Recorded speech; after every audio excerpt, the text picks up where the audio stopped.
Hello everybody, this is Dayanand Prasad and I welcome you all in my YouTube channel. Today we discuss about the factor affecting the performance of vapor compression system कि जो VCR system है, vapour compression system है, उसमें कौन कौन सा factor है जो उसका परफॉर्मेंस को अफेक्ट करता है। ओके, तो हम लोग आज यही देखेंगे कि कौन कौन सा फैक्टर है जो परफॉर्मेंस ऑफ VCR सिस्टम को अफेक्ट कर रहा है। तो फर्स्ट वन है कि इफ़ेक्ट ऑफ सक्शन प्रेशर, कि अगर मान लीजिए कि जैसा हम लोग पीएच कर्व हम लोग देखे थे कल ही, प्रीवियस वीडियो में हम लोग पीएच कर्व देख चुके थे। तो जो पीएच कर्व है, अगर इसमें से जो सक्शन प्रेशर है उसको क्या किया जाए, घटा दिया जाए या बढ़ा दिया जाए। सक्शन प्रेशर को अगर हम लोग घटा दिया जाए, लोअरिंग कर दे सक्शन प्रेशर को, this is our suction pressure. क्योंकि यहाँ पे कंप्रेसर जो है, कंप्रेसर 2 से 3 है, आइसेंट्रोपिक प्रोसेस 2 से 3 है। अब यहाँ पे जो सक्शन प्रेशर है 0.2 पर, उसको घटा दिया गया है। तो जब ये घटा दिया जाएगा तो उस टाइम में कर्व कौन सा बनेगा, ये वाला। और ये कर्व होगा, जो इवेपोरेटर का कर्व होगा, वो भी कम हो जाएगा, क्योंकि ये तो कांस्टेंट प्रेशर प्रोसेस रहने वाला है। तो ये प्रोसेस भी कम हो जाएगा और सक्शन प्रेशर घटाने से ये वाला चीज़ हो जाएगा। तो अगर इस तरह से सक्शन प्रेशर हम लोग कम कर देंगे, ओके, तो उस टाइम उसका COP में, कोफिशिएंट ऑफ परफॉर्मेंस में क्या फ़र्क पड़ेगा वो बताना है। तो आप लोग को तो पता ही है कि COP अगर हम लोग साइकिल का देखेंगे तो H2 - H1 by H3 - H2 होता है। मतलब H2 - H1, this is our refrigerating effect. तो refrigerating effect by work done होता है, और वर्क डन कितना होगा, H3 - H2।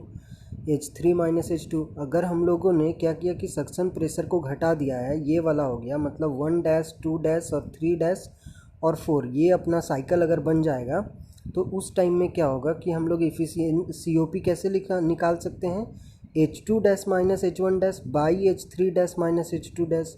मतलब यहाँ से जो H2 है उसको माइनस करना होगा H1 से, तब हम लोग का रिफ्रिजरेटिंग इफेक्ट आएगा।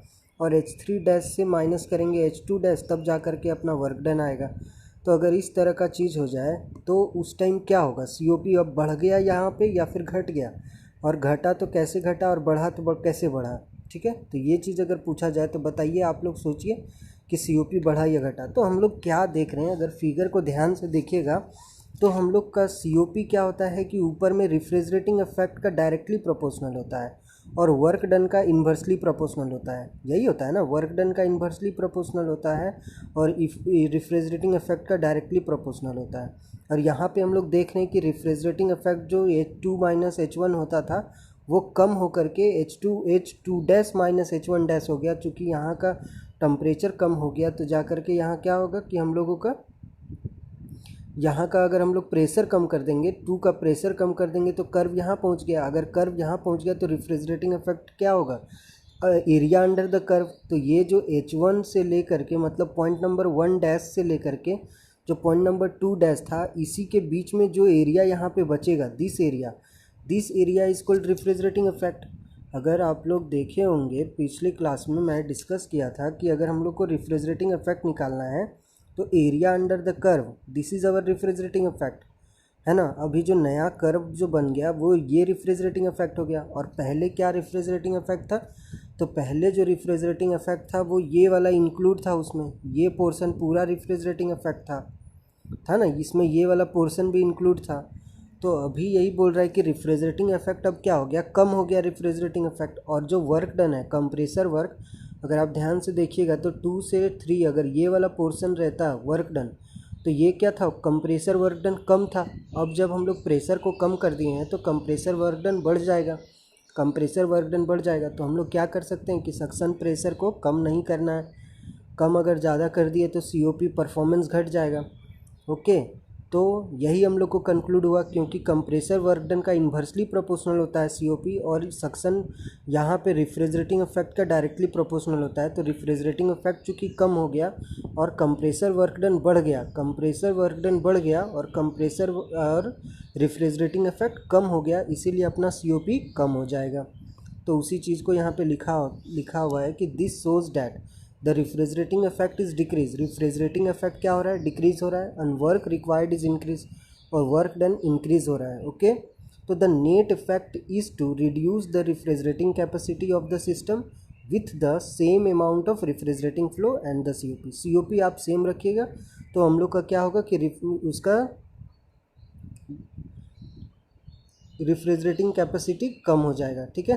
Net effect is to reduce the refrigerating capacity, refrigerating capacity कम हो जाएगा। ओके, नाउ नेक्स्ट पॉइंट में चलते हैं कि अगर इफेक्ट ऑफ डिलीवरी प्रेशर, जो डिलीवरी प्रेशर है मतलब कंप्रेसर का आउटपुट प्रेशर को अगर हम लोग बढ़ा दें, आउटपुट प्रेशर को, है ना, इफेक्ट क्या होगा अगर डिलीवरी प्रेशर में हम लोग देखेंगे तो डिलीवरी प्रेशर को अगर हम लोग क्या करें, बढ़ा दें कि यहाँ से जो कंप्रेस होने के बाद जो निकल रहा है वो प्रेशर ज़्यादा निकले, है ना, तो उस टाइम क्या होगा। तो हम लोग देख रहे हैं कि कंप्रेसर वर्क डन कहाँ से कहाँ तक है, 2 से लेके 3, यहाँ से 2 से लेकर के कितना तक है, 3 तक है कंप्रेसर वर्क डन। पहले इतना ही था, अब जब इसको बढ़ा दिए तो कंप्रेसर वर्क डन क्या हुआ, बढ़ गया। जब कंप्रेसर वर्क डन बढ़ गया और रिफ्रिजरेटिंग इफेक्ट क्या हो रहा है, और रिफ्रिजरेटिंग इफेक्ट अगर हम लोग देखेंगे तो रिफ्रिजरेटिंग इफेक्ट पहले कहाँ से कहाँ तक था, पहले था 1 से लेकर के 2 तक, 1 से लेकर के 2 तक था रिफ्रिजरेटिंग इफेक्ट। मतलब एरिया यहाँ से लेकर के यहाँ तक का एरिया हम लोग लेते तो रिफ्रिजरेटिंग इफेक्ट होता, है ना। लेकिन अब जो नया जो कर्व बना उसके अनुसार से 1 से लेकर के 2 तक का एरिया को हम लोग रिफ्रिजरेटिंग इफेक्ट बोलेंगे। तो रिफ्रिजरेटिंग इफेक्ट तो कम हो गया ना, रिफ्रिजरेटिंग इफेक्ट कम हो गया, और यहाँ पे कंप्रेसर वर्क डन क्या हो गया, कंप्रेसर वर्क डन इंक्रीज हो गया। तो आप बताइए सीओपी बढ़ेगा या घटेगा, ऑब्वियस है जो रिफ्रिजरेटिंग कैपेसिटी है वो घटेगा। क्यों, क्योंकि रिफ्रिजरेटिंग इफेक्ट का डायरेक्टली प्रोपोर्शनल होता है जो कि कम हो गया है, और इसका कंप्रेसर वर्क डन का इन्वर्सली प्रोपोर्शनल होता है जो कि बढ़ गया है। तो अगेन यहाँ पर भी अगर आप प्रेशर को बढ़ाते हैं, आउटपुट प्रेशर या डिलीवरी प्रेशर, तो अपना सीओपी कम हो जाएगा। The effect of increasing in the delivery pressure या डिस्चार्ज प्रेशर को अगर हम लोग इंक्रीज करते हैं, is just similar to the effect of decreasing the suction pressure, कि जैसा हम लोग पहला केस में देखे थे कि सक्शन प्रेशर को कम कर दिए थे, सेम वैसे ही इसमें भी देखने के लिए मिलेगा। Refrigerating effect is decreased and compressor work required is increase. Refrigerating effect क्या होगा, डिक्रीज होगा, और कंप्रेसर वर्क इंक्रीज होगा। The net effect is to reduce the refrigerating capacity of the system, और यहाँ पर भी नेट इफेक्ट क्या होगा कि refrigerating capacity of the system कम हो जाएगा। Okay, with the same amount of refrigerant flow and the COP, जबकि आप रेफ्रिजरेंट जो फ्लो कर रहा है वो बिल्कुल सेम कर रहा है, फिर भी इसका जो रेफ्रिजरेटिंग कैपेसिटी होगा वो कम हो जाएगा, वो कम ठंडा करेगा, ज़्यादा ठंडा नहीं कर पाएगा। The only difference is that the effect of decreasing the suction pressure is more predominant than the effect of decreasing the discharge pressure. ये लाइन आपको ये बताता है कि जैसा पहला केस और दूसरा केस हम लोग देखें कि अगर आप सक्शन प्रेशर को कम कर दीजिएगा तो भी क्या हो रहा है कि कैपेसिटी, रिफ्रिजरेटिंग कैपेसिटी कम हो रहा है, और जब डिलीवरी प्रेशर आप बढ़ा दीजिएगा तो भी रिफ्रिजरेटिंग कैपेसिटी कम हो रहा है।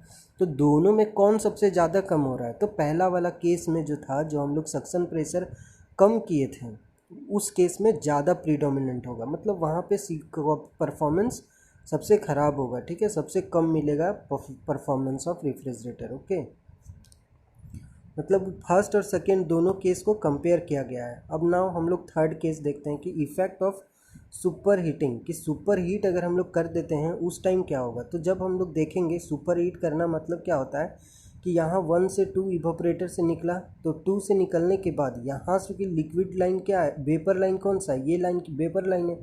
इधर से लाइन जो ये था ये क्या था, लिक्विड लाइन।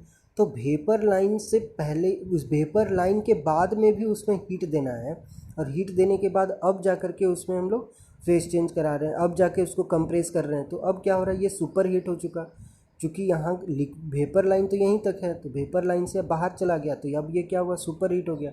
अगर हम लोग सुपर हीट करेंगे तो क्या चीज़ होगा, पहला क्या होगा कि रिफ्रिजरेटिंग इफेक्ट देखो यहाँ से बढ़ गया है। तो रिफ्रिजरेटिंग इफेक्ट 1 से 2 था पहले, और अब हो गया 1 से 2 डैश, तो area under the curve increase हो गया, रिफ्रिजरेटिंग इफेक्ट इंक्रीज़ हुआ। अब कंप्रेसर वर्क अगर आप मिलाएंगे तो कंप्रेसर वर्क अगर आप देखिएगा तो कंप्रेसर वर्क क्या होगा, कंप्रेसर वर्क अगर आप देखिएगा तो कंप्रेसर वर्क भी होगा कि आपका कंप्रेसर वर्क 2 से, हाँ, तो हम लोग यहाँ देख रहे हैं कि यहाँ चूँकि रिफ्रिजरेटिंग इफेक्ट तो इंक्रीज़ हो रहा है, लेकिन उसके साथ साथ 2 से देखिएगा तो यहाँ वर्क डन भी इंक्रीज़ हो जाएगा। Work done, compressor work done increase होगा, क्योंकि आपको यहाँ पे वेपर के साथ डील करना है, यहाँ पे वेपर के साथ डील करना है। अगर आप ड्राई पोजीशन मतलब वेपर लाइन या वेपर लाइन से अंदर रहते हैं तो उस टाइम वर्क डन कम होता है, लेकिन अगर आप वेपर में आ जाएंगे तो वर्क डन बढ़ जाएगा। तो यहाँ पे वर्क डन बढ़ जाएगा। अगर हम कंपेयर करेंगे जितना रिफ्रिजरेटिंग इफेक्ट बढ़ा उसके कंपेयर में अगर हम लोग वर्क डन को कंपेयर करेंगे कि कौन सबसे ज़्यादा इंक्रीज़ हुआ, तो हम लोग देखेंगे कि कंप्रेसर वर्क डन ज़्यादा इंक्रीज़ हुआ।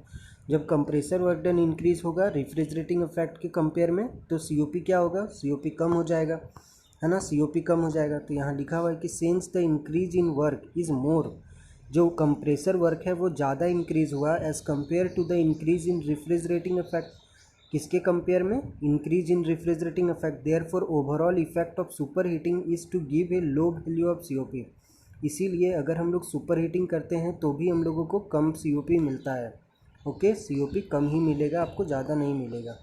फोर्थ पॉइंट में effect of sub cooling of a liquid. अगर हम लोग सब कूलिंग करते हैं उस टाइम क्या होगा। सब कूलिंग का मतलब है कि जब हम लोग का यहाँ 1 से 2 इवापोरेटर के बाद कंप्रेसर, कंप्रेसर के बाद कंडेंसर, कंडेंसर में यहाँ तक लिक्विड पहुँच गया। लिक्विड होने के बाद में भी उसमें क्या कर रहे हैं हम लोग, हीट को एक्सट्रैक्ट कर रहे हैं, कुछ दूर उसको और ठंडा कर दे रहे हैं 4 तब जा कर के उसको हम लोग एक्सपेंशन वाल्व में डाल रहे हैं, तब जा कर के एक्सपेंशन वाल्व में डाल रहे हैं। उस टाइम में क्या होगा, तो अगर आप उस टाइम में देखिएगा तो यहाँ देखिए रिफ्रिजरेटिंग इफेक्ट हम लोग का बढ़ गया, रिफ्रिजरेटिंग इफेक्ट बढ़ गया है ना। उस टाइम हम लोग क्या किए, सब कूल किए, उसके बाद उसको एक्सपेंशन वाल्व में डालेंगे। तो उस टाइम क्या होगा, the effect of sub cooling is to increase the refrigerating effect. Sub cooling करने से रिफ्रिजरेटिंग इफेक्ट तो इंक्रीज हुआ। The sub cooling result in increase in COP provided that no further energy has to be spend to obtain the extra cooled और coolant required. अगर हम लोग को कोई भी इसके बदले में, ये सब कूल्ड करने के बदले में हम लोग को और कोई एनर्जी तो नहीं देना पड़ा। सिर्फ यहाँ पे जो हम लोग सब कूल्ड पाने के लिए जो कंडेंसर है अपना, कंडेंसर में ही हम लोग 2-3 काम किए जिससे उसका टेम्परेचर ज़्यादा कम हो जाए, ज़्यादा ठंडा हो जाए। वो ज़्यादा ठंडा के लिए आप क्या कर सकते हैं, यहाँ कुछ ऐसा कूलिंग सिस्टम लगा सकते हैं, फ़ैन या फोर्स्ड कूलिंग सिस्टम लगा सकते हैं। जो कंडेंसर है वो हाईली एडवांस्ड कंडेंसर आप यूज़ कर सकते हैं। ठीक है, तो हम लोग यहाँ पे 3 से 4 प्रोसेस जो कंडेंसर है, वो कंडेंसर में बस हमको टेम्परेचर कम करना है। आप उसको जैसे भी कीजिए, उसके लिए आपको जो वर्क डन करना पड़ेगा दिस इज़ अलग डिफरेंट वर्क डन। उसमें आपको या तो आप उसमें फैन का यूज़ कीजिए, चिल्ड वाटर यूज़ कीजिए, चिल्ड कोई रिफ्रिजरेंट यूज़ कीजिए, या दूसरा कूलिंग सिस्टम लगा दीजिए यहाँ 3 से 4 में, लेकिन उसको सब कूल्ड करना है। अगर सब कूल्ड करेंगे तो इस साइकिल का यहाँ क्या होगा, इस साइकिल का यहाँ पे रिफ्रिजरेटिंग इफेक्ट बढ़ जाएगा। और उसके लिए इस साइकिल में कुछ एक्स्ट्रा वर्क डन नहीं करना पड़ेगा, आपको बाहर एक्स्ट्रा वर्क डन करना पड़ेगा। इसीलिए बोल रहा है कि कोफिशिएंट ऑफ परफॉर्मेंस यहाँ पे इंक्रीज़ हो जाएगा, बढ़ जाएगा performance. Okay, now effect of suction temperature and condenser temperature. Effect of suction temperature and condenser temperature. अगर हम लोग सक्शन टेम्परेचर और कंडेंसर टेम्परेचर अगर देखेंगे तो उस टाइम क्या होगा, ठीक है, क्या क्या इफेक्ट होगा सक्शन टेम्परेचर और कंडेंसर टेम्परेचर में। ठीक है, कंडेंसर टेम्परेचर, तो इस केस में लिए बोलता है कि it is seen that the capacity and performance of refrigerating system improve as the vaporizing temperature increases. कि जैसे ही हम लोग वेपोराइजिंग टेम्परेचर को इंक्रीज़ करेंगे तो क्या होगा, कोफिशिएंट ऑफ परफॉर्मेंस इंक्रीज करेगा। Okay, it is seen that the capacity and performance of refrigerating system improve as the vaporizing temperature increases. जैसे ही हम लोग वेपोराइजिंग टेम्परेचर इंक्रीज करेंगे। अब यहाँ वेपोराइजिंग टेम्परेचर क्या है, क्या है वेपोराइजिंग टेम्परेचर, जब एक रिफ्रिजरेंट, जैसे कि ये इस साइकिल में अगर आप देखिएगा तो यहाँ पे ये रिफ्रिजरेंट, यहाँ पे रिफ्रिजरेटर यूज़ है या इवोपरेटर हम लोग कह सकते हैं, जिस चीज़ को हमको ठंडा करना होता है 1 से 2। तो यहाँ पे इसका टेम्परेचर का बात कर रहा है वेपोराइजिंग टेम्परेचर, क्योंकि रिफ्रिजरेंट जब यहाँ से जाता है तो वो वेपर बन जाता है ना, वेपर बन जाता है, तो इसीलिए उसको वेपोराइजिंग टेम्परेचर बोला गया। तो बोला गया कि it is seen that the capacity and performance of refrigerating system improve as the vaporizing temperature increases. जैसे ही हम लोग वेपोराइजिंग टेम्परेचर बढ़ाएंगे तो कोफिशिएंट ऑफ परफॉर्मेंस बढ़ेगा। ठीक है, कोफिशिएंट ऑफ परफॉर्मेंस बढ़ेगा and the condensing temperature decreases. और जो कंडेंसिंग टेम्परेचर है उसको घटाना है। कंडेंसिंग टेम्परेचर क्या है, तो यहाँ पे कंडेंसर यूज़ है, तो this is our condensing temperature.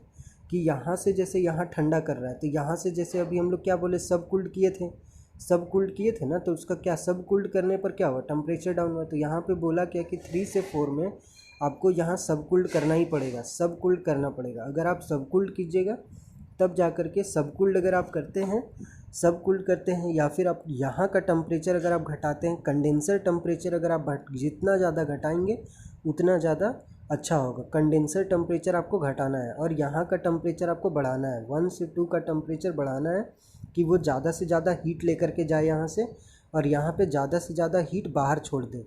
यहाँ पे क्या चाहते हैं हम लोग इवोपरेटर में, कि वो ज़्यादा से ज़्यादा हीट लेकर के जाए। ज़्यादा से ज़्यादा हीट लेकर के जाएगा मतलब क्या, उसका टेम्परेचर ज़्यादा होना चाहिए।